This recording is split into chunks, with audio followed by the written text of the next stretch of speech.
감사하며 예수님의 이름으로 기도합니다. 아멘. 이사야 60장입니다.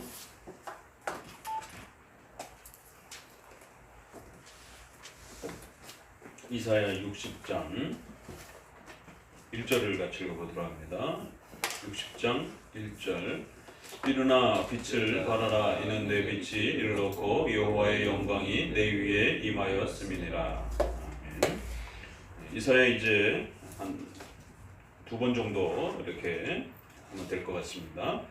이제 마지막 마무리 부분을 남겨두고 있고, 또 실제적으로는 59장에서 핵심적인 부분들은 이제 다 마치고 60장부터 66장까지는 성령, 찬송에 대한 이런 의미로서 다시 한번 앞에서 소개했던 그런 많은 내용들에 대한 또 감사와 찬송의 이러한 내용으로서 이제 마무리를 하고 있는 것을 보게 됩니다.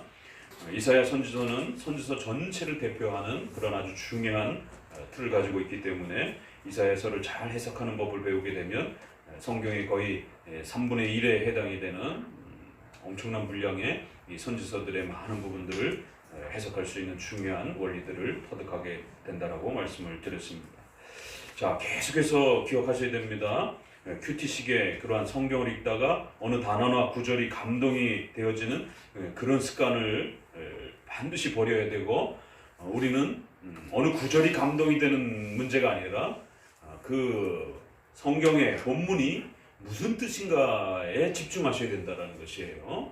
그래서 어느 특정한 구절이 내 마음속에 감동이 됐다라고 해서 은혜스럽게 와닿다고 해서 그것이 그 본문의 가르침이 아니라 그 본문 자체가 무엇을 말하고 있는지를 10번, 20번 반복해서 계속해서 읽으셔야 됩니다. 그래서 이 본문의 의미가 이런 뜻이구나 라고 깨달아지면서 진정한 그 하나님의 은혜가 우리 안에 성령의 내적인 조명을 통해서, 그걸 깨우침을 통해서 하나님의 뜻을 알아가고 이해하면서 그걸 사랑하게 되고, 또 사랑하게 되면 감격스러워지게 되고, 그럴 때 감동이 일어나는 거예요. 그럴 때 감격스러운 그러한 마음에 또 이러한 기쁨이, 감정적인 그러한 즐거움들이 찾아오는 것입니다.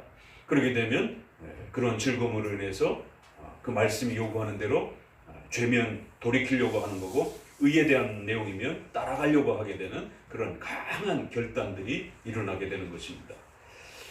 이렇게 다시 한번 우리의 장로교회 성경 해석 방식인 성경은 성경 그 자체로 해석한다라고 하는 유명한 우리 장로교회의 종교개혁 이후로 지난 500년 동안 성경은 성경 그 자체로 해석한다라고 하는 이러한 귀한 원리를 잘 기억하셔야 됩니다.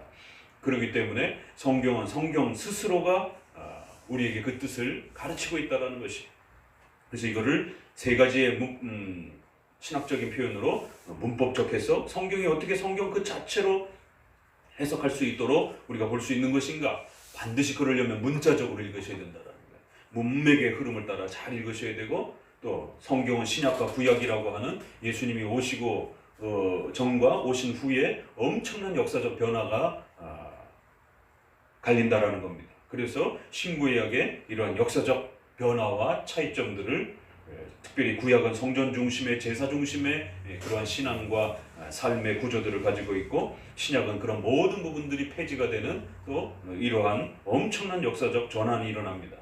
그렇기 때문에 반드시 역사적 해석을, 신구약의 통일성과 차이점 아래서 역사적 해석을 하셔야 되고, 그 역사적 해석에 있어서는 특별히 구약은 율법의 그러한 구조 형식들이 많기 때문에 율법의 의식법 형태와 정치 형벌법에 대한 이러한 사회법에 대한 구조를 잘 찾아내셔야 돼서 그것이 중단되었기 때문에 그걸 다이렉트로 바로 적용하면 안 되는 겁니다.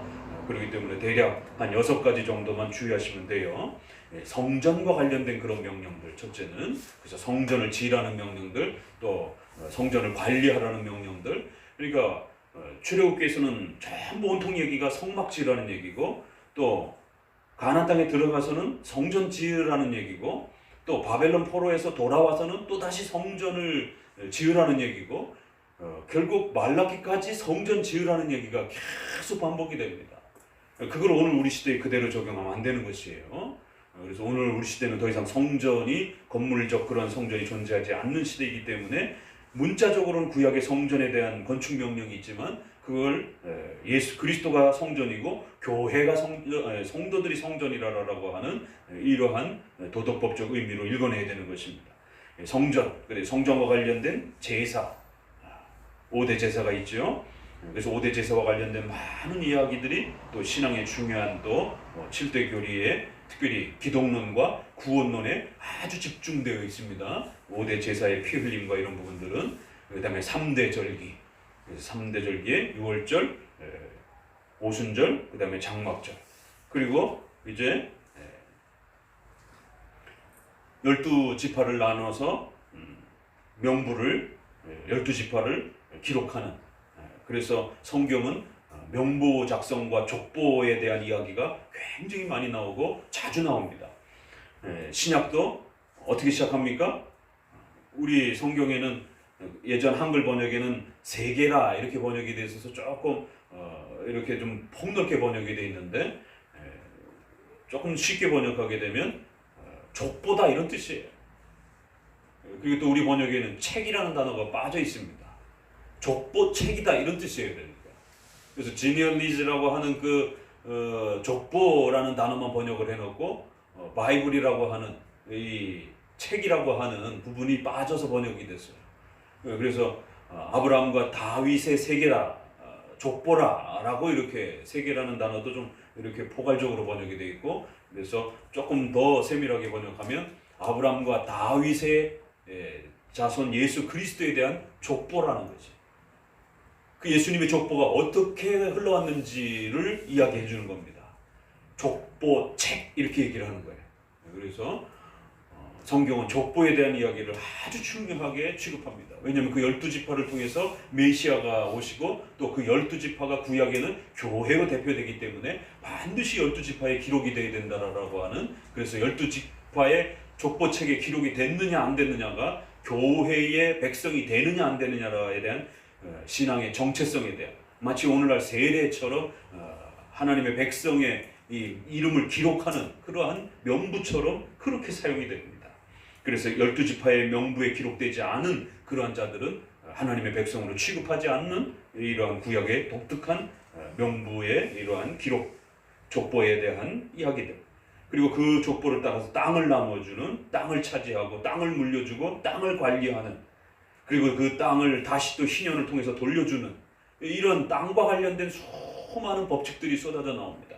이걸 오늘 우리 시대에 그대로 적용할 수 없습니다. 이 선지자가 이제 바로 그러한 의식법들에 대한 책망들을 그냥 막 합니다. 그 선지자 시대는 그걸 지켜야 되는 시대니까. 그렇기 때문에 그러한 땅에 대한 이야기들, 그리고 레위기 11장을 중심으로 해서 정결법, 부정한 것과 깨끗한 것에 대한 그러한 정결법, 이 정결법에 대한 이 잘못된 이해 때문에 의식주에 대한 부분들이 로마 카톨릭처럼 개신교가 이해되어지는 이런 일들이, 웃지 못할 일들이 지금도 벌어지고 있는 것이. 그래서 특정한 의식주의 어떤 부분을 취하게 되면 더러워지는 것처럼, 분명히 우리가 마가복음에서도 예수님의 말씀에 모든 것이 깨끗해졌다라고 이렇게 표현하기도 하고, 또 사도행전에도 베드로에게 그 하시는 유명한 그 말씀에 있어서도 하나님이 정결하다라고 한 것에 대해서 더 이상 너희들이 부정하다라고 더럽다라고 하지 말아라라고, 이젠 하나님께서 그런 의식법적 시대를 모두 다 중단시켰기 때문에 너는 무엇이든지 잡아먹으라라고 하는 그런 의식법 폐지에 대한 아주 유명한 그 이야기를 담겨놓는 것이. 또 히브리서에서도 마찬가지고요. 이처럼 성경 곳곳에서는 의식주와 관련된 이런 모든 부분들이 디모데서의 또 말씀과 기도로 거룩하여지니라 라고 하는, 혼인을 폐하고 음식을 더럽다라고 이렇게 취급하는 이러한 그 아주 잘못된 이 구약을 잘못 적용하는 이런 일들이 비일비재합니다. 그래서 어떤 의식주와 관련된 특정한 부분들을 지나치게 더럽게 취급하면서 구약에 읽었던 그 내용을 그대로 오늘 우리 시대에다가 적용하려고 하는, 그러다 보니까 그런 부분이 가장 예민한 게 성과 관련된 그러한 부분들. 그래서 구약에는 많은 부분들이 아무리 부부지간이라 할지라도 제사를 앞두고 또 여성의 또 이러한 생리주기와 또 이런 많은 부분들의 시스템들이 제사법과 관련해서 부정하다라고 명령하고 있고, 그렇기 때문에 중요한 일을 앞두고서는 부부로서도, 합법적인 부부로서도 부부관계를 중단하라라고 하는 이런 아주 중요한 제사법적 명령이 있습니다.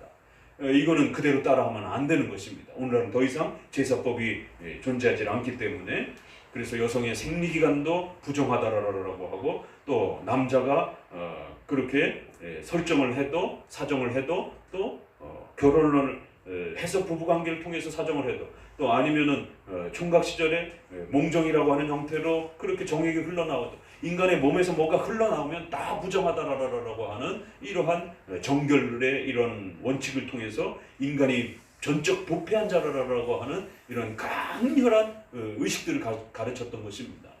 그렇기 때문에 부부관계를 통해서 이렇게 일어나는 그러한 몸에서 뭐가 배출이 되어지면, 또 여성의 생리기간 중에 부부관계를 하면은 더러워지는 것이다라고 하는, 참 이런 오늘날 이걸 어떻게 적용해야 될지 참 난감한 이런 많은 부분들이, 부부의 이러한 성과 관련된 많은 부분들이 합법적임에도 불구하고 구약에서는 의식법과 관련돼서 부정하다라고 금지시키고 있단 말이에요. 그래서 그런 부분들을 오늘 우리 시대에다가 그대로 적용하면 안 되는 것입니다. 또 돈과 관련된 이런 예민한 부분들, 우리의 인간의 삶 속에서 가장 예민한 성과 돈과 관련된 이런 부분들이 이자를 받는 것이 더럽고 악한 것인 것처럼, 그러나 구약에도 이방인에게는 이자를 받도록 허용했습니다. 오직 12지파인 이스라엘 지파 형제에게만 이자를 받지 못하도록 한 것이. 그런데 이런 부분들이 잘못 읽혀져서 전체적으로 읽혀져야 되는데, 그 부분만 읽고는 형제에게 이자를 받지 말라라고 하는 그거를 문자 그대로 적용해갖고는 경제활동이라든가 자본소득이라든가 이런 부분들을 아주 죄악시 취급하는 이런 진보주의적인 정치와 또 진보주의적인 그러한 또 목회자들에 의해서 경제활동의 이러한 자본소득을, 노동소득은 거룩한 거고 돈을 버는 이런 자본소득은 아주 더러운 것처럼, 그래서 조그만의 어떤 그런 이윤이 자본을 통해서 발생이 되면 그건 전부 다 불로소득이다라고 이렇게 공격하면서 성도들로 하여금 어떤 투자 행위라든가 이런 부분들도 다 악한 것처럼 이렇게 몰아세우는 것입니다. 그러니까 이런 그 정결법에 대한 부분들을 잘못 읽어내서 결국 오늘 우리 시대의 의식주와 관련된 부분들을 문자적으로 그대로 적용하려고 하는, 여기에 가장 큰 피해를 일으켰던 게 바로 안식교인들인 것입니다. 그래서 구약의 그러한 부분들을 그대로 읽어내려고 했던 이러한 부분들을 조심하셔야 됩니다. 대략 6가지의 부분을 율법의 의식적 제사법과 관련되어 있기 때문에 항상 그 부분들은 신약으로 넘어오면서 히브리서를 따라서 어느 부분이 중단됐고 어느 부분이 도덕법적으로 우리가 적용할 수 있는 보편적 교훈인지를 부지런히 찾아내셔야 돼요. 그래서 그것이 적용이 되는 것이지 외적인 의식법적인 형식들이 적용이 되는 건 아닙니다. 신구약의 통일성 아래서 역사적인 해석을 잘 살펴가시는 훈련을 하셔야 됩니다. 그래야만이 최종적으로 교리가 나타나는 것입니다. 그랬을 때 그 교리도 이미 사도신조를 통해서 우리의 웨스트민스터 신앙고백을 통해서 7가지의 교리로 그렇게 정립이 되었기 때문에 그러한 기초 교리들을 열심히 훈련하게 되면 하이델베르그 요리문답, 소요리문답을 부지런히 읽게 되면 그 중요한 핵심 교리들을 반복적으로 계속해서 익혔기 때문에 실제로 성경을 읽게 되면 그 교리가 눈에 들어옵니다. 그러나 이러한 7대 교리를 부단히 훈련하지 않으면 성경을 읽어도 그게 쉽게 눈에 들어오질 않습니다. 바로 그런 부분에서 교리문답은 우리에게 성경을 보는 안경처럼 이렇게 도움을 준다라고 우리 선조들이 그렇게 가르쳐 왔던 것입니다. 자, 그렇기 때문에 그러한 3가지의 해석법을 잘 지켜야만이 성경을 객관적으로 읽어낼 수 있다는 것이, 이 본문의 의미가 그런 뜻이구나. 그래서 그 본문의 뜻이 내 마음속에 와닿고 깨달아지고 이해되어지고 사랑스럽고 또 그 말씀을 의존하고 의지하려고 하는 이러한 놀라운 내적 조명의 역사가 일어나는 것입니다.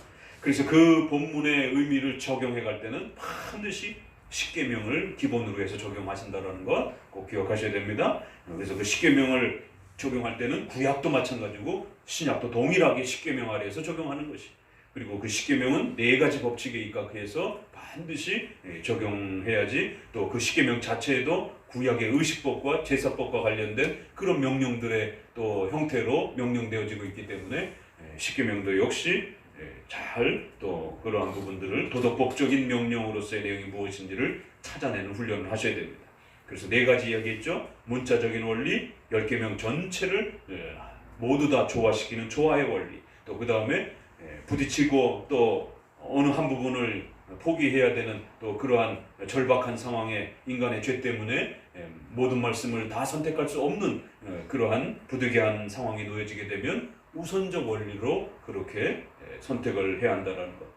또 그러면서 성경에 벗어나지 않는 그러한 기본적 내용들의 또 세부적인 내용들은 얼마든지 섭리의 배경을 따라서 양심법이라고 하는 일반 계시, 자연법 아래에서 또 우리 일상생활에 필요한 부분들을 바르게 또 적용해낼 수 있다는 것입니다. 그래서 마지막 양심법이라고 하는 이러한 자연법 아래에서 적용할 때는 반드시 그 시대의 보편적인 양심 아래에서 또 우리가 볼 수 있는 것이, 그래서 적어도 상식적으로, 합리적으로, 이성적으로 그 시대의 적어도 도덕적인 그러한 범위를 지나치게 넘어서지 않는 범위 내에서 그렇게 합리적으로 적용을 하셔야 되는 겁니다.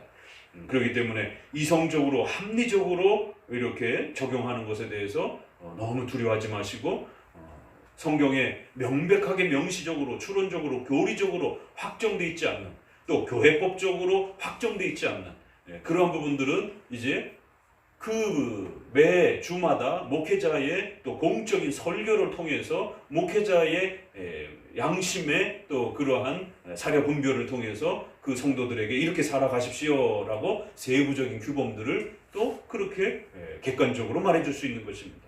또 그리고 우리 성도들은 그런 설교 아래에서 또 여러분 개개인에게 필요한 여러분 스스로의 가정과 삶에서 결정해야 될 중요한 문제들은 여러분 스스로 그렇게 보편적인, 이성적인, 합리적인 그러한 이 양심 아래에서 얼마든지 또 선택하실 수 있다라는 것입니다. 그래서 이러한 부분들을 기계적으로 아주 훈련을 하셔야 됩니다.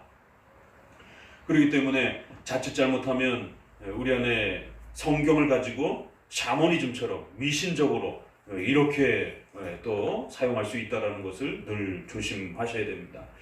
그래서 선지서도 읽어내면서 그렇게 문법적, 역사적, 교리적으로 의미를 찾아내고 그것이 적용되어질 때는 십계명 아래에서 적용이 되어지면서 십계명으로 적용되어질 때는 명백하게 문자적으로 명령되어지는 건 그대로 지키면 되는 거고, 그런데 또 하나님의 섭리 아래에서 어떤 어려움이 발생이 되면 우선적인 원리를 또 배려해 줄 수밖에 없는 것이고, 그리고는 명시적으로 나와 있지는 않지만 여러분의 삶 속에 이 말씀의 방향 아래에서 뭔가를 선택해야 하는 구체적인 어떤 결정을 해야 될 때는 상식적으로, 합리적으로, 이성적으로 판단하시면 되는 것입니다. 그래서 여러분들이 올 때도 어떤 방식으로 교회를 가야 할지에 대해서 상식적으로, 이성적으로, 합리적으로 판단하듯이 또 어떤 옷을 입을지, 어떤 음식을 먹을지 매일매일 그거를 하나님 앞에 기도하고 선택하지 않습니다. 그러니까 이러한 일상의 세세한 부분들에 있어서는 얼마든지 이성적으로 일반 계시 아래에서 얼마든지 합리적으로 판단할 수 있는 것입니다. 그러니까 이런 이성적이고 합리적인 판단의 적용들을 두려워하면 안 된다는 겁니다. 그건 마치 비성경적인 것인 것처럼 느껴지고 오로지 뭔가를 기도하고 뭔가 마음에 확 떠오르는, 이게 전부 다 큐티의 폐예요. 그래서 뭔가를 이렇게 마음에 확 감동이 와야 결정을 하려고 하는, 그 감동이 오지 않으면 결정하지 않으려고 하는, 그러니까 명시적이고 명백한 그러한 부분들은 당연히 그 교리를 따라서 그 울타리 안에서 선택해야 됩니다. 그러나 그렇지 않은 좀 더 중립적이고 아디아포라적인 양심의 자유 속에서 선택할 수 있는 그런 주제들로 넘어가게 될 때는, 그럴 때는 얼마든지 일반 계시 아래에서, 일반 은총 아래에서 그 시대의 도덕적인, 문화적인 또 그런 자연법의 이러한 그 문화적인 기준 아래에서 여러분이 이성적이고 사려 분별을 가지고 얼마든지 선택할 수 있다는 것이에요. 그러면 돈이 더 들지 안 들지, 또 아니면 이것이 또 같은 돈이라도 디자인이라든가 이런 부분에 있어서 내 호감에 맞을지 안 맞을지, 여러분이 핸드폰을 가게 가가지고 핸드폰을 들고 애플 거를 삼성 거를 들고 하나님 어떤 거를 사야 됩니까? 내 마음에 감동을 주시옵소서. 이런 일이 벌어진단 말이에요. 큐티에서. 이거를 하나님의 인도라고 생각을 하는 것이에요. 그건 이성적이고 합리적으로 얼마든지 판단할 수 있는 겁니다. 자신의 재정 형편을 살펴야 되고 더 나아가서는 하나님의 섭리적인 그러한 재정적 형편, 나의 여건, 또 내가 사용할 수 있는 업무적인 그런 효용 능력, 그런 섭리 아래에서 분별하는 것이. 그리고 또 하나님은 우리에게 신자의 자유를 허락해 주셨기 때문에 여러분의 본성 속에서 좋아하는 그러한 호감, 인간의 자유의 이러한 선택에 대한 부분을 제2원인으로서 하나님이 사용하시기 때문에 여러분이 좋아하는 색깔, 모양, 호감도, 이런 부분들을 얼마든지 존중하는 것이에요. 그러면 어떤 분은 빨간색을 선택할 수도 있는 거고, 어떤 사람은 나는 검은색이 좋아, 그럼 검은색을 선택할 수도 있는 거고, 여러분의 그러한 그 감각과 여러분이 좋아하는 그러한 모든 호감을 결코 하나님이 죄악시 취급하지 않습니다. 그러니까 이게 의식주에 대한 그러한 그 구약의 부정을 신약에 그대로 읽어냈을 때 문제가 발생이 되는 것처럼, 이 성령의 감동이라고 하는 이런 부분들을 잘못 오해해서 기록을 계시하는 그런 선지자와 사도들의 감동이 오늘 우리에게 직접적으로 오는 것처럼 이렇게 착각해서도 안 되고요. 또 성령의 내적 조명이라고 하는 것이 명백하게 밝혀진 그 교리를 깨닫는 그런 방식의, 또 그 교리 안에 머물러야 되는 그러한 방식의 그걸 깨우쳐주는 그러한 내적 조명과 아디아포라적인 중립적인 부분에 있어서 여러분이 좋아하는 것을 선택하는 그러한 방식으로 성령이 내적 조명으로 인도하시는 건 또 다른 문제입니다. 교리적인 부분에 대해서는 우리가 선택할 자유가 없죠. 그럼 당연히 거기 머물러야 되는 것이기 때문에. 그러나 중립적이고 자유의 이 선택에 해당이 되는 그런 주제들은 성령의 내적 조명이 우리의 마음속에 우리의 호감과 우리 인간의 의지에, 인간의 제2원인의 이러한 또 선택에 대한 호감도를 하나님은 얼마든지 존중해 주신다는 거예요. 그거를 섭리 수단으로 사용하시고 인격적으로 우리를 대하시기 때문에. 그래서 빌립보서의 2장에 있는 그 유명한 말씀이 하나님의 섭리가 어떻게 인간의 의지를 사용하시는가라고 했을 때, 하나님은 기쁘신 뜻을 우리 마음에 소원을 두고 일하신다. 기가 막힌 표현입니다. 하나님의 뜻을 반드시 펼쳐내신다라는 거예요. 그런데 일반 피조물처럼 강제로 억지로 인간의 의지를 파괴하는 방식으로가 아니라 우리 마음에 소원을 두시면서, 그래서 우리가 좋아하도록 그 마음을 움직여가면서, 그래서 우리가 인격적으로 자원해서 선택하도록 그렇게 이끌어 가신다는 거예요. 그래서 예수님을 믿는 것도 예수님을 좋아하는 그 마음의 변화가 우리의 인격과 함께 일어나는 것이에요. 그래서 자원함으로 예수님께로 나오는 방식으로 그렇게 역사하신다는 거예요. 일상생활 속에서도 역시 십계명 아래에서 여러분이 세부적인 중립적인 부분들을 선택할 때는 여러분의 마음에 소원을 두고 여러분이 좋아하는 것들을 선택하도록 그렇게 역사하신다는 것이죠. 그래서 어거스틴의 그 유명한 표현이 또 나옵니다. 어떻게 하나님의 뜻을 분별할 수 있습니까? 성경이 너의 골수와 피, 썩까지 파고들 수 있도록 그렇게 성경을 가까이 대하고 성경을 묵상해라. 그 다음엔요, 너가 원하는 것을 선택해라. 이게 아주 유명한 어거스틴의 성경론에서 그렇게 해도 하나님의 뜻입니까 그게? 그러니까 우리는 우리가 좋아하는 것을 선택하는 것에 대해서 두려움이 있어요. 이성적으로 합리적으로 선택하는 것에 대해서 두려움이 있어요. 이게 왜냐하면 이원론의 잘못된, 큐티의 잘못된 영향 때문에. 그래서 오로지 성령의 감동이 마치 내 의지와 반하는 방식으로 뭔가 마음에 이렇게 확 떠오르는 것, 그런 것만 마치 하나님의 뜻이고 내가 좋아하고 내가 원하는 건 다 죄악된 것인 것처럼. 물론 중생전에는 인간은 악만 좋아하죠. 또 예수님을 믿고 난 이후에도 성화되는 과정에 인간은 자칫 내 욕심과 욕망 때문에 내가 좋아하는 게 악일 수 있어요. 실수할 수 있습니다. 그래도 성령께서 도와주시겠다라는 거예요. 이제는 중생된 자이기 때문에 그 실패를 두려워하지 말고 성경이 우리의 뼛속 깊이까지 스며들 수 있도록 그렇게 성경과 함께 늘 묵상하고 성경을 배우는 일에 힘쓰라는 것이에요. 그래서 우리의 생각과 사고와 판단력이 성경 아래에서 잘 훈련되면 우리의 의지와 마음의 소원도 악을 선택하는 쪽에서 점점 변화되면서 하나님의 뜻을 말씀을 통해서 이해하고 깨달았기 때문에 선을 선택하려고 하는 마음 쪽으로 그 마음의 소원과 좋아하는 마음도 그쪽 방향으로 바뀌어져 가면서 훈련되어져 간다는 거예요. 그럼 과거에는 돈과 관련해서 성과 관련해서도 내 욕망을 따라서 좋아했지만 7계명과 8계명을 배우고 난 다음부터는 내 욕망을 따라 좋아할 수가 없는 겁니다. 7계명과 8계명 아래에 있는 범위 내에서 좋아하게 되는 것이에요. 도둑질을 좋아할 수는 없는 겁니다. 과거에는 아무런 죄의식 못 느꼈어요. 그렇지만 이제 중생된 자고 또 10계명을 배워가는 과정 중에 어떤 방식이 도둑질인지 끊임없이 배워가면서 이건 도둑질이 될 수도 있구나 이러면서 그런 부분들을 멀리하게 되고, 그러면 올바른 합법적인 소득과 또 그런 합법적인 결혼 안에서의 또 성의 아름다움에 대한 이런 부분들은 무엇일까, 이런 부분들을 배워가면서 이건 좋은 것이구나, 그래서 그 좋은 것들을 소원하게 되는 것이에요.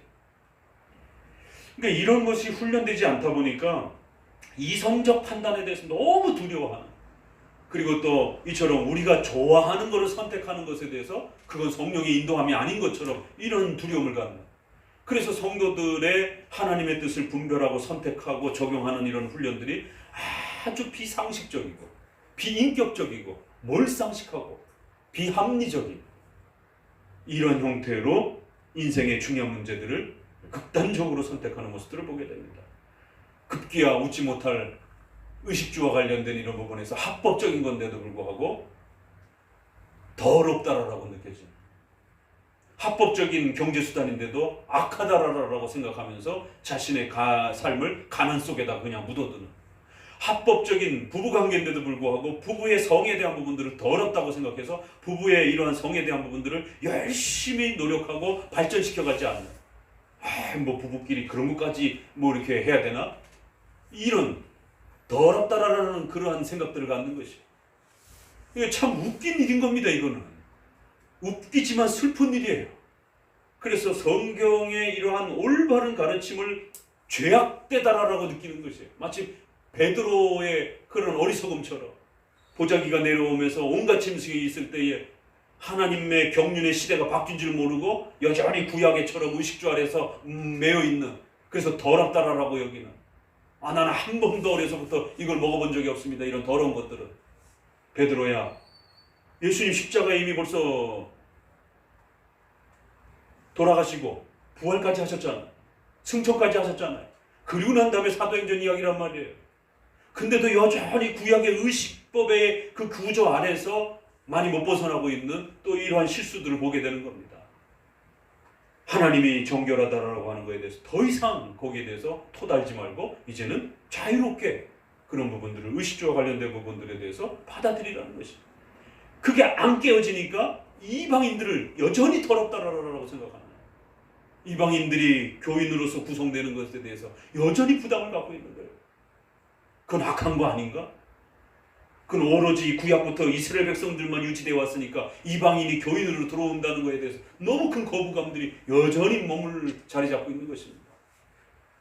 그러니까 돈과 성과 관련된 이런 아주 고도의 예민한 판단을 해야 되는데, 성경에는 사실 세세한 그런 우리 가정과 관련된 또 각 개인과 관련된 세밀한 선택들이 그렇게 많이 기록되어 있지 않습니다. 원칙론적인 것만 기록되어 있지. 그러면 아디아포라적이고 중립적인 부분들은 그럼 어떻게 선택할 것인가? 성경에는 명시적으로 되어 있지도 않고 교리적으로도 되어 있지도 않고, 그러면 그런 부분들은 얼마든지 이성적으로 합리적으로 또 여러분이 좋아하는 그런 선호하는 마음을 가지고 그렇게 선택할 수 있는 것입니다. 성령의 내적 조명이 또 중립적이고 양심의 자유에 해당이 되는 부분들은 그렇게 또 적용되어진다는 것이, 그것도 하나님의 역사라는 겁니다. 그래서 우리가 일반 계시와 일반 은총 아래에서 또 합리적으로 또 하나님의 뜻을 분별해서 우리의 삶의 풍요로움들을 채워갈 수 있다는 것입니다.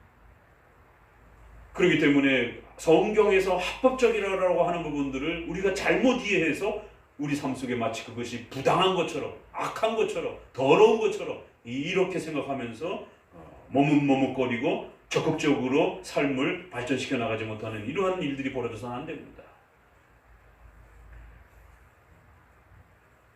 오늘 이제 우리가 마무리하면서 이제 그러한 최종적인 우리의 성경 읽기의 이러한 부분들이 선지서에서 바로 그 잘못된 세 가지 성경 그 스스로 해석하는 그 원칙들을 이스라엘 백성들이 잘못 이해하는 것을 선지자가 책망하는 겁니다. 선지서는 주로 책망하고 방향을 제시해 주는 것이에요. 그래서 뭐가 잘못됐는지 바로 이 세 가지를 적용해내는 데 있어서 잘못됐다는 것이에요. 그래서 제사를 드리고 있으면서도 혼이 나는 겁니다. 어떨 때는 외적인 제사가 변형이 돼버리고 어떨 때는 마음이 잘못돼갖고 책망을 받고 그러다 보니까 당연히 어떤 일이 벌어지겠어요? 적용에 있어서도 오류가 발생이 되는 겁니다. 그래서 십계명 아래에서 어떻게 잘못 적용했는지를 또 책망해내는 것이 이게 선지서의 중요한 역할입니다.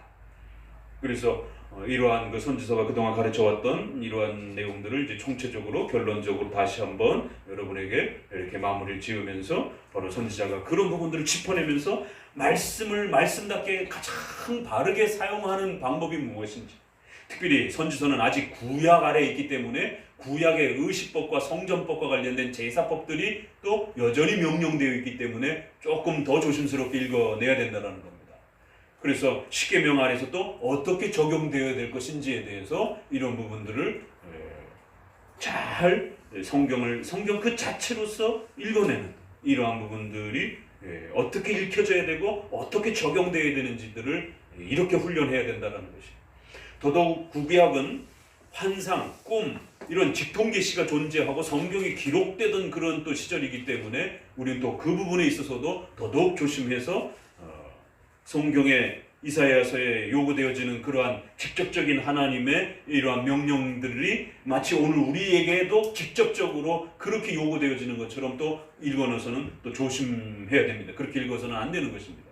왜요? 선지자는 성경을 쓸 수 있는 사람이었기 때문에 하나님의 직통계시를 음성을 직접 들을 수 있는 사람이었기 때문에 오늘 우리가 그 명령 앞에 직접적으로 그렇게 또 열리는 건 아닌 것이죠.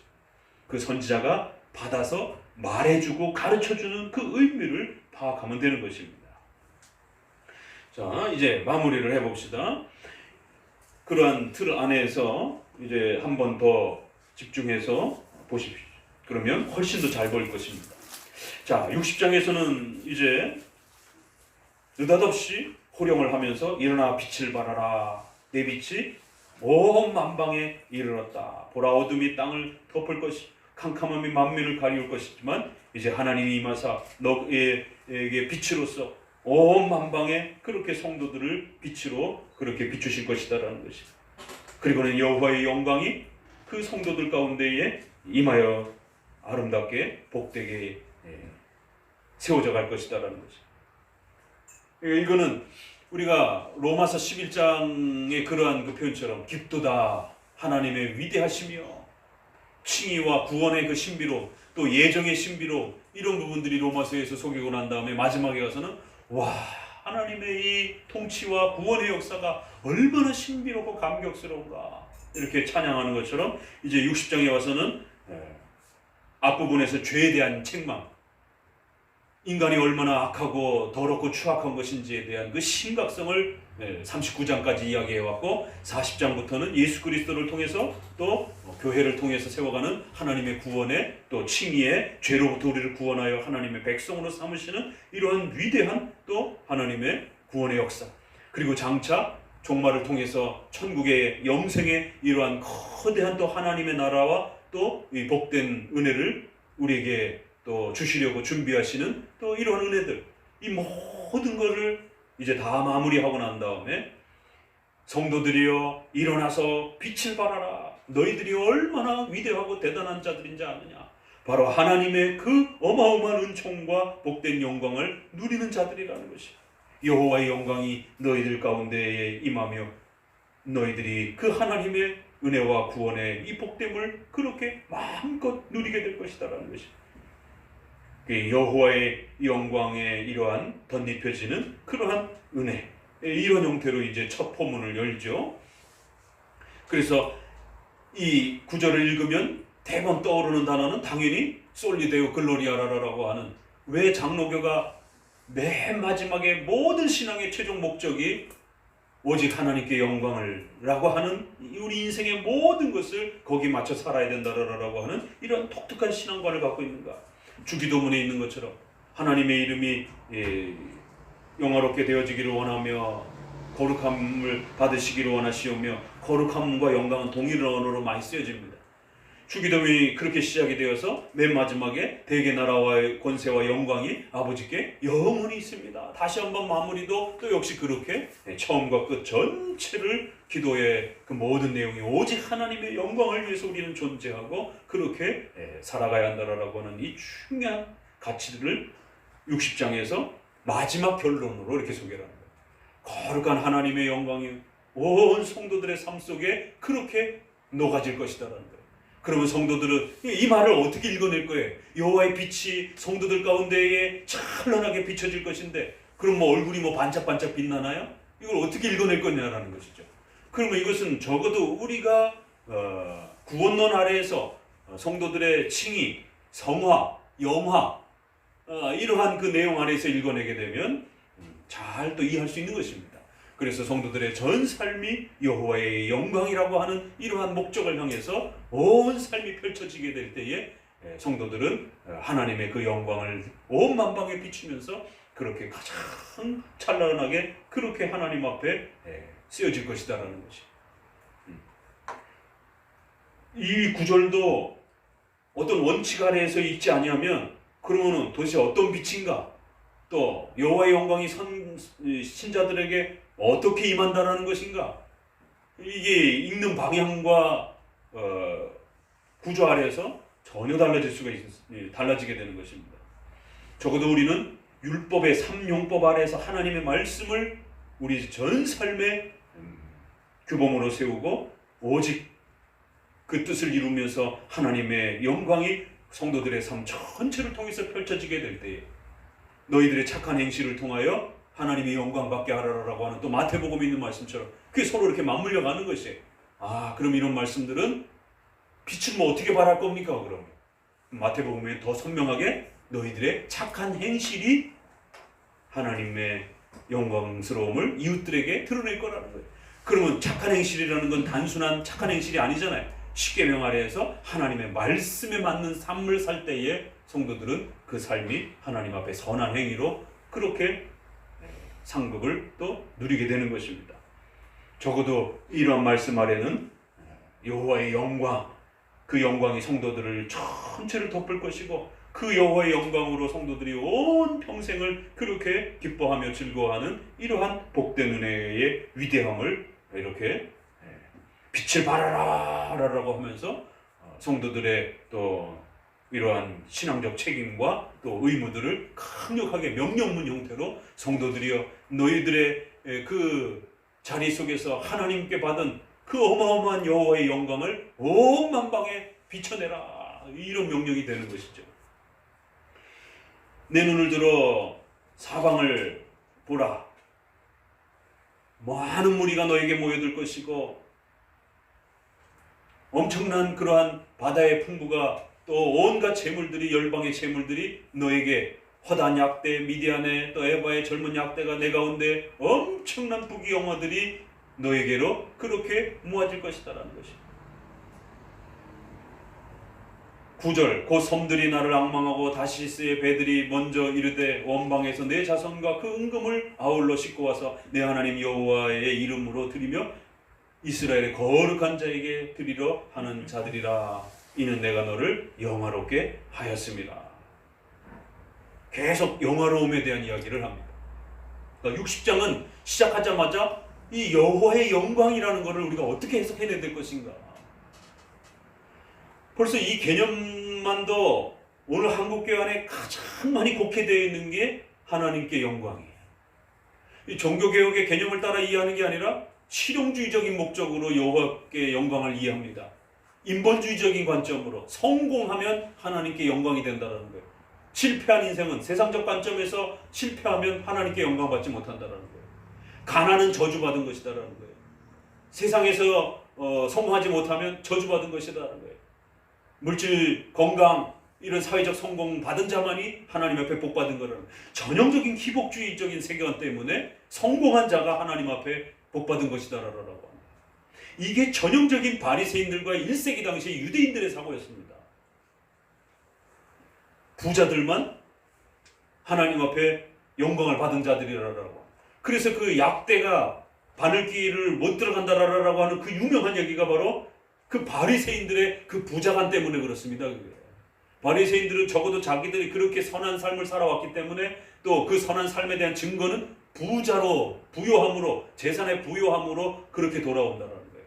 그래서 부자가 아니면 하나님 앞에 복을 못 받은 것이다라고 하는 이런 아주 강한 상대적인 물질관들이 기복주의적인 이러한, 그리고 자기들만을 선택했다라고 하는 선민서사, 이러다 보니까 예수님이 그거를 아주 한 번에 그냥 깨뜨리면서 하나님의 복은 부자로다, 이 개념을 깨버린 겁니다.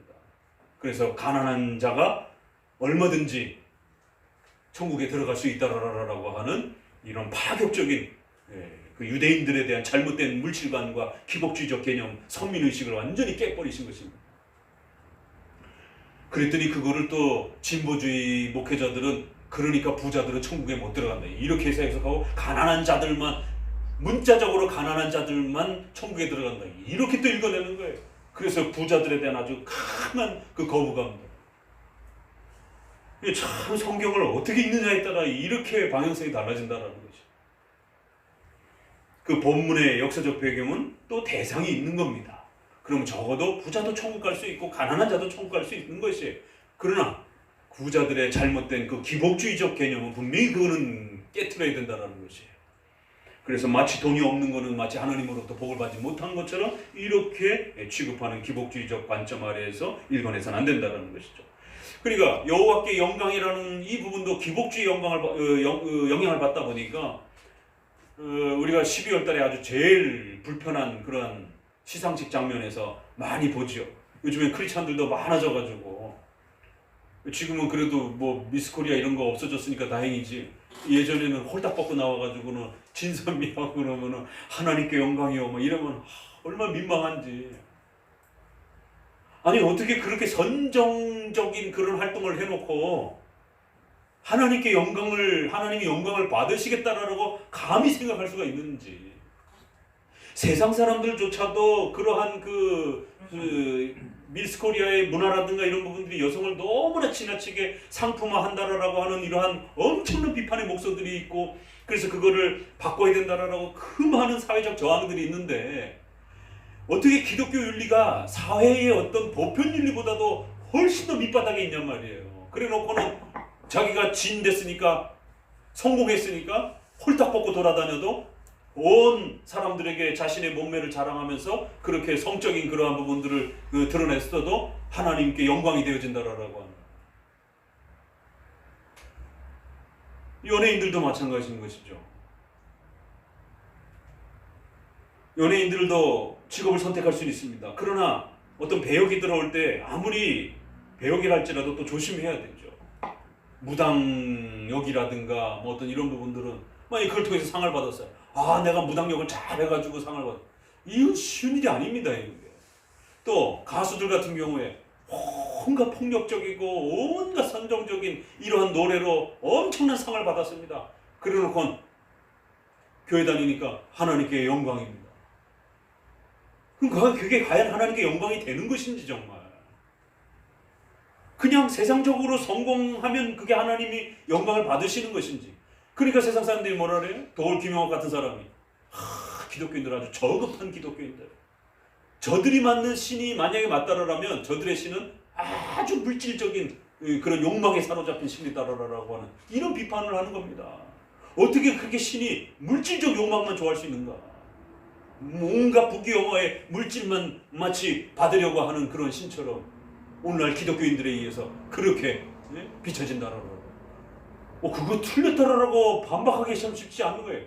실제로 그러니까. 하나님께 영광이라는 이 개념이 잘못 망가져가지고 이처럼 기복주의 영향 때문에 성경이 말하는 심령이 가난한 자는 복이 있나니 의 때문에 고난받고 순교당하고 이러한 자들은 복되다라고 하는 이런 가치들이 다 무너지는, 십계명을 지켜가기 위해서 눈물 흘리고 희생당하고 환난을 당하고 어려움을 당하는, 이건 어마어마한 하나님의 영광인 것이에요. 그런데도 기복주의적이고 인본주의적인 개념으로 여호와께 영광을 잘못 사용하게 되면 거꾸로의 일이 벌어진다는 것이죠. 그래서 여기 밑에 구절들도 얼마나 그렇게 기복주의적으로 읽기가 아주 좋습니까? 온갖 세상의 부귀영화가 이제 교회 안으로 다 들어온다, 이렇게 읽혀지잖아요. 이걸 또 유대인들은 또 유대인들에게만 선민적으로 또 이렇게 세대주의적 관점에서 읽게 되면 유대주의가 그러니까 중요하다. 유대인들에게 하나님이 이런 복을 주실 것이다. 그러니까 유대인들과 세대주의는 이러한 역사가 언제 일어난다고요? 천년왕국 때 일어난다든가, 또 유대 국가를 중심으로 해서 일어난다든가, 이렇게 해석을 하는 겁니다. 국가 중심으로, 영토 중심으로. 그러니까 또 기독교인들은 개인 경건주의 중심으로 해서 개인에게 주어지는 기복주의적인 그런 물질과 부귀영화 형태로 예수님을 믿으면 이런 부귀영화가 주어진다라고. 이거 요한 3서 2절에 내용이 잘된 같이 내가 범사에 또 육체와 이러한 그 물질에 있어서 잘 되기를 바라노라고 하는 그 말씀으로 연결하게 되면 이거 기복주의가 됩니다. 앞부분에서 우리가 배워왔던 그런 모든 하나님의 복을 받은 자들은 이제 온 세상의 부귀영화가 그에게 다 돌아온다, 이런 식으로 이렇게 줄 수가 있는 거예요. 그러나 이것은 구약의 의식법 아래에서 읽어내야 된다는 거예요. 구약은 여전히 가나안 땅이 존재했고 그 가나안 땅을 천국의 모형으로서 그렇게 땅을 소유로 주면서 부귀영화와 금은보화와 땅을 그들의 상급으로 이렇게 주신다라고 하는, 눈에 보이는 그러한 물질의 상급을 통해서 천국의 그러한 영생의 상급을 가르치던 구약의 의식법 아래에서 읽어내야 된다는 거예요. 그래서 신약에도 보면 요한계시록 21장에도 보게 되면 천국을 우리가 가보지를 못했으니까, 보지를 못했기 때문에 천국을 우리에게 보여줄 때 전부 다 구약의 그 모습을 그대로 가져다가 설명하는 거예요.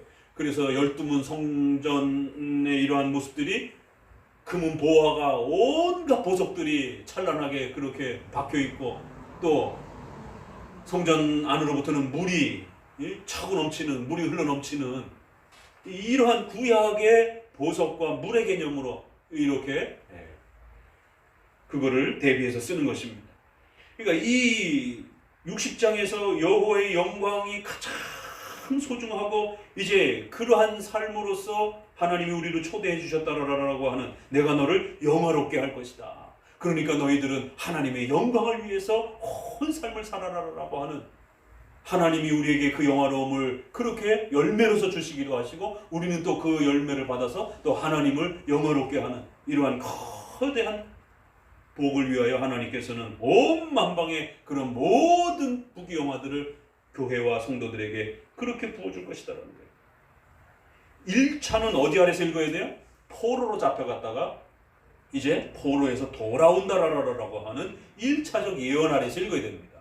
그렇기 때문에 바벨론 포로를 앞에서 계속 경고하고 책망했기 때문에 바벨론 포로에서 돌아오는, 그래서 왕들이 너희들 앞에 엎드려 절하고 너희들에게 그렇게 이제 너희들을 섬기고, 이러한 부분들은 1차 예언 아래에서 바벨론 포로에서 돌아오는 그런 형태로 성취가 되는 것이고, 2차는 예수 그리스도의 초림을 통해서 이러한 복들은 궁극적으로 어떻게 일어나요? 예수님이 오셔서 우리를 죄로부터 구원해 주셔야만이 결국 이러한 부귀영화의 이러한 궁극적인 이 본질, 바로 하나님과 교제하며 하나님의 자녀의 백성으로서 그 모든 죄를 떨쳐버리고 가장 영화롭게 살 수 있는, 눈에 보이는 부귀영화와 이러한 땅의 소유와 이러한 상급들을 통해서 하나님은 우리가 죄로부터 구원받고 하나님의 백성이여 자녀로서 영광스럽게 살아가는 그 찬란하고 아름다움들을 그렇게 눈에 보이는 보석과 물질의 그러한 아름다움으로 그렇게 대비해서 그 복의 소중한 가치를 금은 보화로 소개를 하는 겁니다. 우리 성도들의 중생과 칭의와 성화의 이 복들이 마치 금은 보석과 같다, 이런 하나의 비유법들인 것이죠. 그러니까 이것은 예수 그리스도를 통해서 이제 장차 신약의 교회가 온 만방의 백성들이 하나님 앞에 나와 예수 그리스도를 믿고 하나님의 백성으로 참여하게 되는 바로 그리스도의 초림을 또 바라보고 있는 거죠. 그래서 이방인들이 내 성벽을 쌓아줄 것이고 그들의 왕들이 10절 아래쪽에도 보면 그렇게 소개가 되는 겁니다. 이런 모든 부분들은 결국 그리스도의 초림을 통해서 이방의 많은 백성들이 주님께로 나와 신약의 풍성한 그러한 새로운 교회의 확장과 영광스러움을 또 예언하는 것이죠. 그래서 내가 너를 여호와의 성읍이라 14절에 거룩한 이의 시온이라 할 것이요 내가 이방 나라들의 젖을 빨며 무당들의 젖을 빨고 어떻게 젖을 빨아요 이게? 이거 문자적으로 읽어내면 큰일 나죠 이게. 어떻게 뭐 남의 젖을 왜 빱니까 이거를? 그렇잖아요, 그렇죠? 그러니까 이거는 문자 그대로 읽으면 안 되는 것이고 당연히 이거는 엄마가 자식을 이렇게 젖을 먹이면서 아이를 키움으로 인해서 그 아이가 튼튼해지고 그 배고픔을 달래면서 그렇게 양식을 충족히 먹는 그 엄마와 아기에 대한 그 모습을 모든 만방의 이방 나라들이 교회로 나와서 그렇게 충족하게 배불림을 얻고 그리하여 이제 교회는 그런 엄청난 영의 양식들을 누리면서 복된 교회의 그러한 영광스러움이 차고 넘칠 것이다. 이건 하나님의 말씀을 통해서 신약의 새로운 그러한 교회의 부흥과 그러한 풍요로움들을 이렇게 산모에 또 아이 양육하는 그런 모습을 빌어다가 그렇게 이방 나라 사람들이 함께 찾아와서 너희를 돕고 그 풍요로움들을 이스라엘 백성들이 누리는 이렇게 표현을 한 겁니다. 그래서 나 여호와는 내 구원자요 내 구속자요 야곱의 전능자임을 결국 모두가 다 함께 고백하고 배워가게 될 것이다. 결국 그 결론도 왜 칼빈주의는 그토록 말만 열었다라나 하면 입만 열었다라나 하면 하나님의 절대 주권, 하나님의 신적 작정, 하나님의 섭리, 하나님의 절대 주권을 의지하면서 살아야 됩니다. 절대로 우리 인간의 힘으로 인간의 의지를 따라 살아가는 게 아닙니다. 왜 그토록 알미니안주의를 미워하는지 칼빈주의자들은 인간의 의지를 단 1%라도 우리 구원의 근원과 능력에다 집어넣으려고 하는 섭리적 책임감에는 당연히 제2 원인으로서 인간의 의지가 책임감을 가지고 살아가야 됩니다. 그러나 구원의 근원적 능력과 본질에 또 하나님의 교회를 세워가는 근원적 능력과 본질에 인간의 의지를 또 세계의 역사를 이루어가는 통치 아래 인간의 의지를 단 1%라도 본질로가 원인으로 제공하려고 하는 이러한 해석을 하는 알미니안주의들을 악독한 가르침이다라고 하나님의 영화로움을 깨트리고 하나님의 전능하심을 깨트리는 하나님을 무능력한 신으로 만들게 되는 1%를 무능력하게 만들으나 10%를 무능력하게 만들으나 모두 다 하나님이 무능력해지는 건 마찬가지입니다. 그래서 0.0000001%라도 절대로 하나님의 전능하심과 절대 주권에 있어서 그 어떤 것도 인간에게로 돌려서 안 되는 것입니다. 그래서 신앙의 관점을 어떻게 설명하고 성경을 어떻게 읽어내느냐에 따라 인간의 의지의 책임과 회개와 신앙에 대한 책임을 어떻게 말하느냐에 따라서 그걸 자칫 신앙의 원인과 근원과 능력의 어떤 토대로 인간의 의지를 이야기하게 되면 본의 아니게 알미니안주의자가 됩니다. 하나님의 주권의 1%를 빼앗는, 그래서 마치 내가 하나님 앞에 도와주는 신인 협력주의적인 그런 형태가 됩니다. 그래서 잘 읽어내야 된다는 것이에요. 왜요? 성경에는 신앙과 회개의 책임을 묻는, 인간의 의지에 책임을 묻는 많은 또 명령들이 있기 때문에 그걸 잘못 읽어내면 마치 그러한 모든 역사의 또 인간의 구원의 이러한 그 원인과 능력이 인간에게 있는 것처럼 이렇게 읽어내버리면 큰일 난다는 것이에요. 그건 다른 겁니다. 그래서 여호와의 영광의 가장 그 찬란함은 결국 어디에서 머무르게 된다고요? 하나님은 전능자요, 하나님은 너의 구원자요, 하나님은 바로 너의 구속자라고 하는, 그래서 또다시 우리가 그동안 배웠던 거 창조주와 구속주라고 하는 그 두 타이틀이 다시 또 모아지면서 바로 하나님은 그렇게 성경에서 알려진다라는 것이죠. 그래서 절대 주권을 가지신 그 하나님이 우리를 구원하시는 구원자라고 하는 이 감격스러운 하나님의 신적 속성 앞에 또 우리는 서게 되는 것입니다. 그래서 이걸 깨달았을 때에 여호와의 영광 앞에 우리는 감격스럽게 살아간다는 것이. 이 신관이 세워지지 않으면요, 바로 인본주의로 닿을 뻔입니다. 이런 강력한 신관을 칼빈주의만이, 우리 장로교만이 가장 엄격하게 그렇게 목소리를 내는 것입니다. 쭉 내려오셔서 그런 복을 계속 소개를 해요. 그러면서 19절에부터 다시 한번 또 읽어봅니다. 같이 읽습니다. 다시는 낮에 해가 내 빛이 되지 아니하며 달도 내게 빛을 비추지 않을 것이요 오직 여호와가 내게 영영한 빛이 되며 내 하나님이 내 영광이 되리니 다시는 내가 해가 지지 아니하며 내 달이 물러가지 아니할 것은 여호와가 내 영영한 빛이 되고 내 슬픔의 달이 비칠 것이니라. 21절도 내 백성이 다 의롭게 되어 영영이 땅을 차지하리니 그들은 나의 심은 가지요 나의 손으로 만든 것으로서 나의 영광을 나타낼 것인지.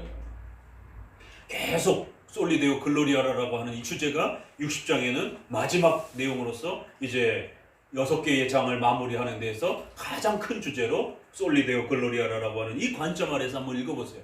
그러면 왜 우리가 5대 솔라라라고 하는 칼빈주의 5대 교리 안에 이 5대 교리 중에서 5대 솔라 교리 중에서 솔리데오 글로리아가 마지막에 그러한 우리 신앙의 최종 목적과 내용으로서 열매로서 우리 종교개혁자들이 그렇게 주장했는가? 역시 이사야서에서도 이렇게 마지막을 장식하면서 여호와의 영광 아래 살아가야 된다는 것. 여호와의 영광이 우리의 삶의 가장 큰 복이요 행복이라고 하는 큰 선물이라고 하는 이것이 무엇인지를 다시 한번 그렇게 반복해 주는 것이죠. 오직 여호와가 내게 영원한 빛이 되며 내 하나님이 너의 영광이 될 것이다라는 것이죠.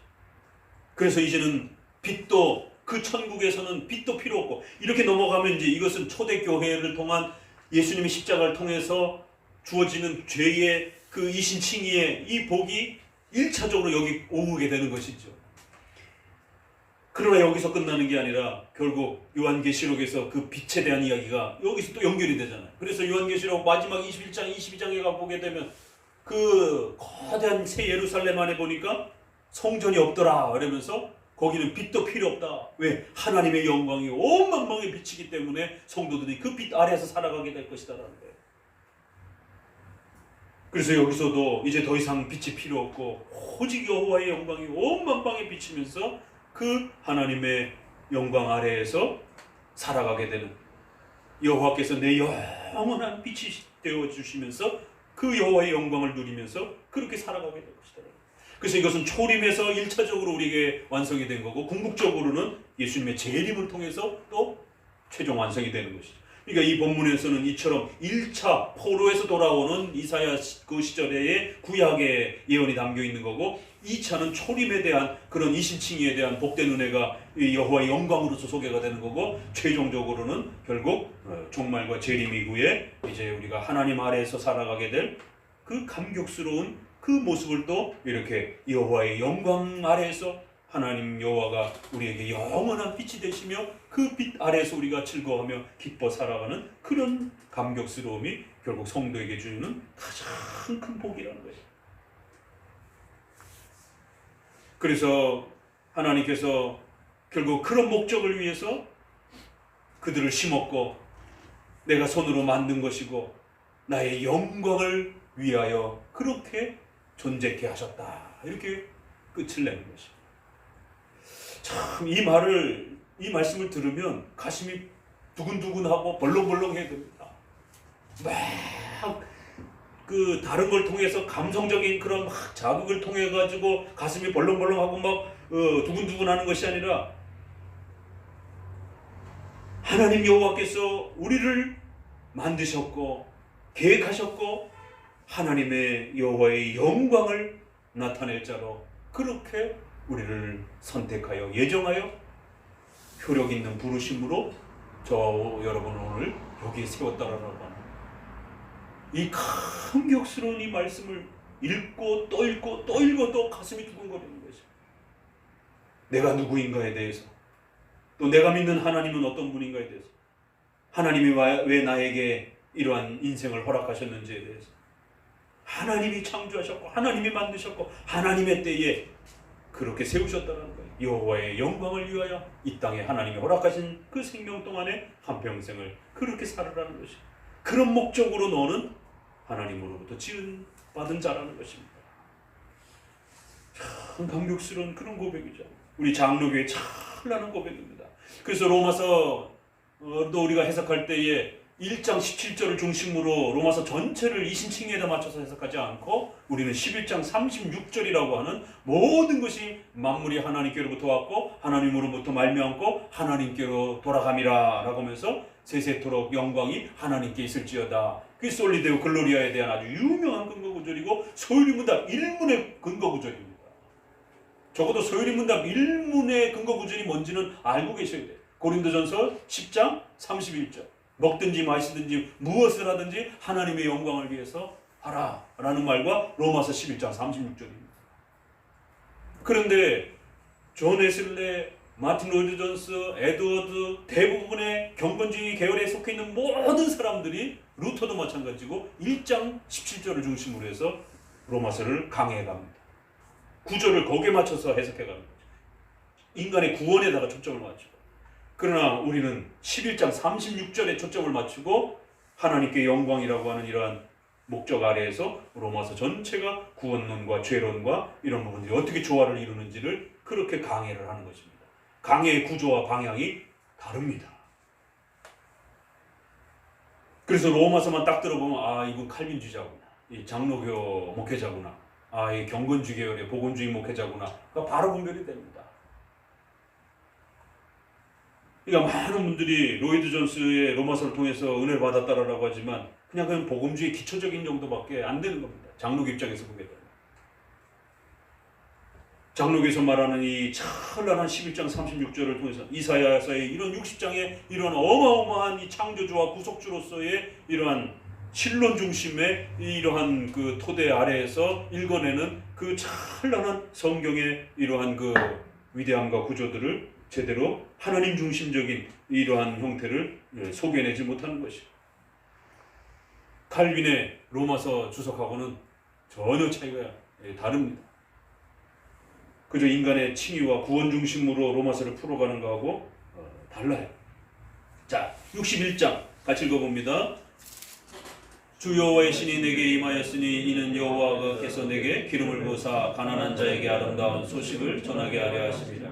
나를 보내사 마음이 상한 자를 고치며 포로된 자에게 자유를, 갇힌 자에게 누임을 전파하며 여호와의 은혜의 해와 우리 하나님의 신원의 날을 전파하여 모든 슬픈 자를 위로하되 무릇 시온에서 슬퍼하는 자에게 화관을 주어 그 죄를 대신하며 희락의 기름으로 그 슬픔을 대신하며 찬송의 옷으로 그 근심을 대신하시고 그들로 의의 나무 곧 여호와의 심으신 바 그 영광을 나타낼 자라 일컬음을 얻게 하려 합니다.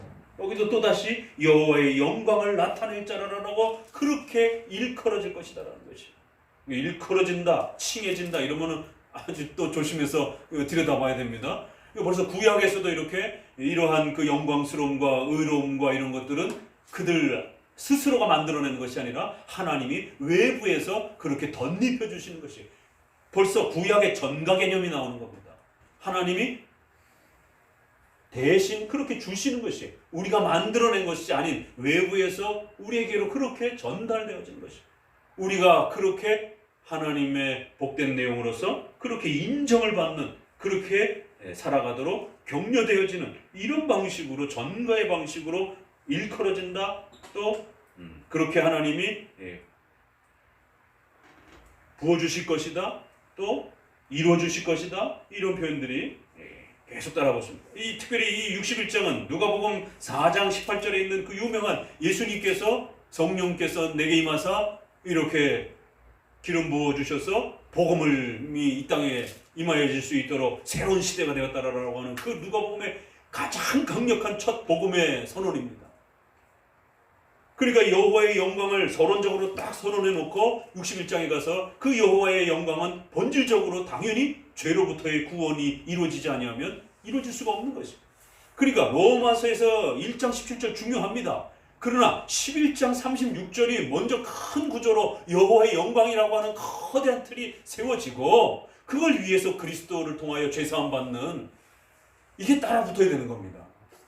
그 61장에 바로 예수님이 자신에게 그대로 적용하셨던 바로 예수 그리스도를 통해서 이렇게 새로운 변화가 일어나고 또 심령이 가난한 자들이 구원을 받고 이러한 복들이 일어나면서 바로 여호와의 영광을 위하여 살아갈 수 있는 새로운 변화와 은혜를 누리게 될 것이다.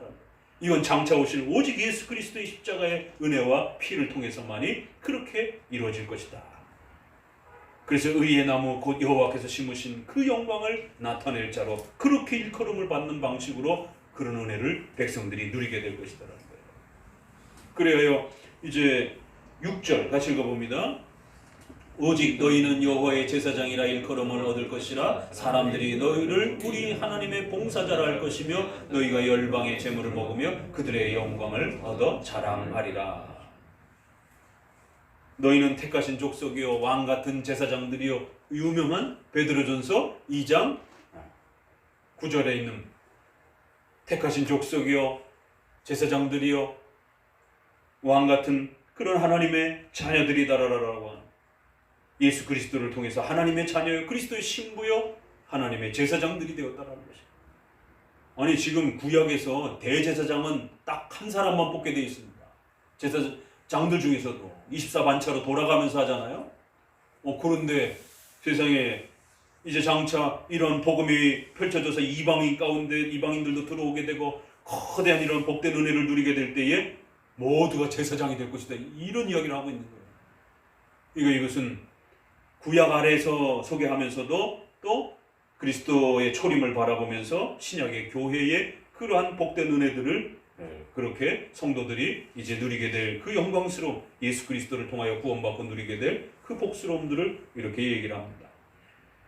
자, 그러면서 이제 조금 더 내려가시면은 8절 부분에서 대전하는 여호와는 공의를 사랑하며 불의를 강탈을 미워하고 성실히 그들에게 갚아주고 그들과 영영한 언약을 세울 것이라.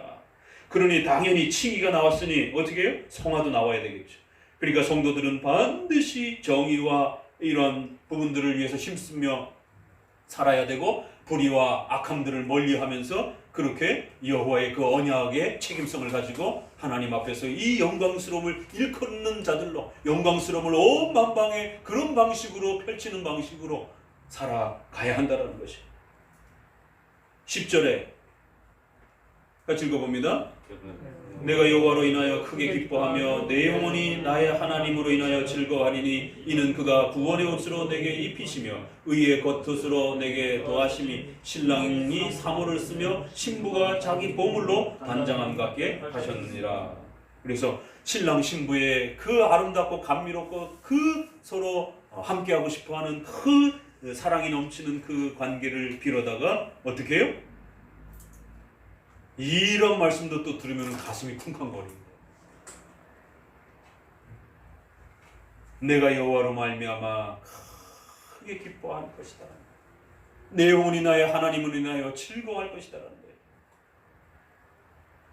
이거 어디서 나옵니까? 소유리문답 1문.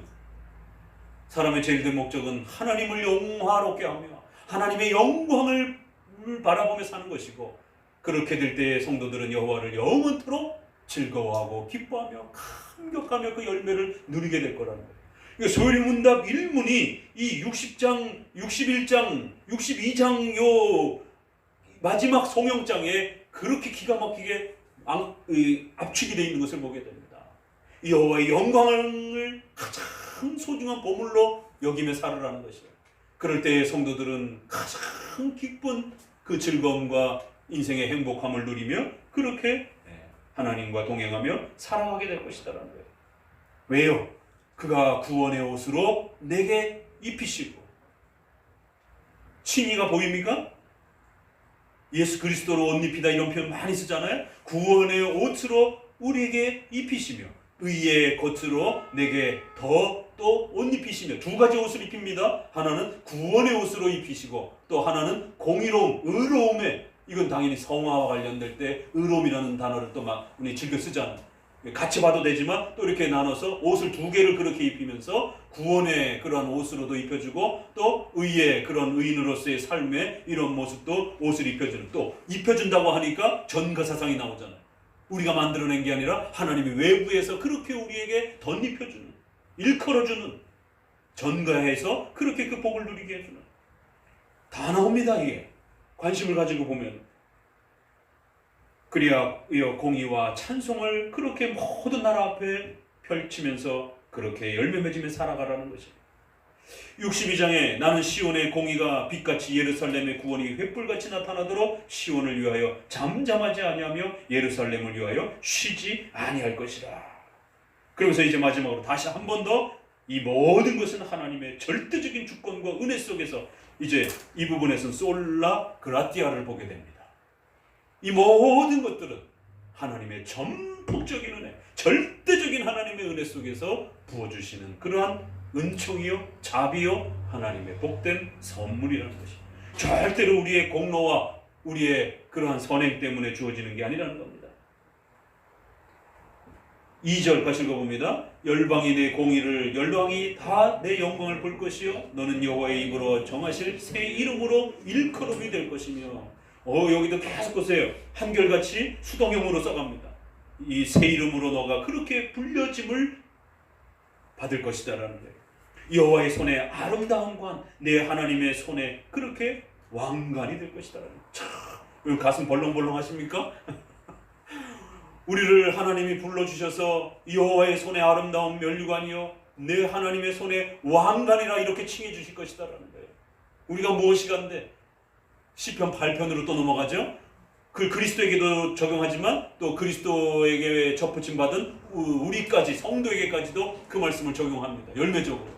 도대체 우리가 무엇이간데, 사람이 무엇이간데 존귀와 영화로 관을 씌우시고 그 모든 만물을 다스리도록 그렇게 우리에게 은혜를 베풀어 주셨는지요.